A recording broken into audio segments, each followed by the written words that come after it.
À peine une semaine après avoir couronné le roi Charles III et son épouse la reine Camilla, devant près de 2500 invités à l'abbaye de Westminster et des millions de téléspectateurs devant leur télévision, l'archevêque de Canterbury fait à nouveau la une de l'actualité, mais pour des raisons tout à fait différentes.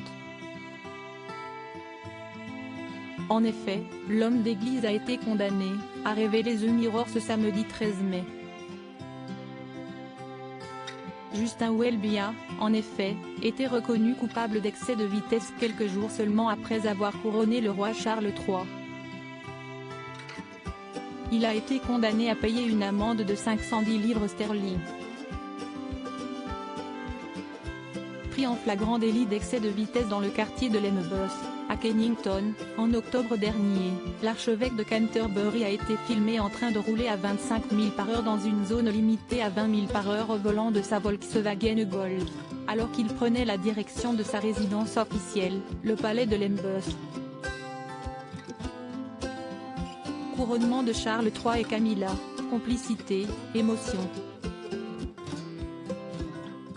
Retour sur les moments forts de la journée. L'archevêque de Canterbury, habitué des cérémonies de la famille royale, il a donc été condamné à une amende de 510 livres sterling et à un retrait de 3 points sur son permis, selon une porte-parole du tribunal, le paiement étant constitué d'une amende de 300 livres sterling, d'une suramende compensatoire de 120 livres sterling et de 90 livres sterling de frais de justice. Justin Welby a reconnu l'infraction par écrit en ligne et les poursuites ont été menées dans le cadre de la procédure de justice unique, Single Justice Procedure, qui permet au tribunal de traiter l'affaire par le biais de preuves écrites dans le cadre d'une audience privée. L'homme de 67 ans a connu une véritable exposition médiatique le 19 septembre dernier, en conduisant les obsèques d'Elisabeth II devant des milliards de téléspectateurs. C'était d'ailleurs la reine elle-même qui l'avait ordonné archevêque de Canterbury, en 2012. L'homme a aussi prononcé les baptêmes de George, Charlotte et Louis de Galles et marié le duc et la duchesse de Sussex, le prince Harry et Meghan Markle.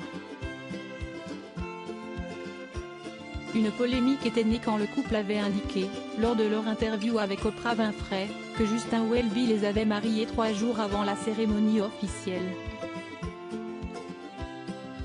Afin de ne pas les froisser ou faisant acte de diplomatie, l'archevêque avait simplement confirmé qu'il les avait mariés à la date officielle et non avant, sans rentrer dans les détails. Article écrit en collaboration avec 6 médias. Crédit photo, George Rogers. Papul Sipa.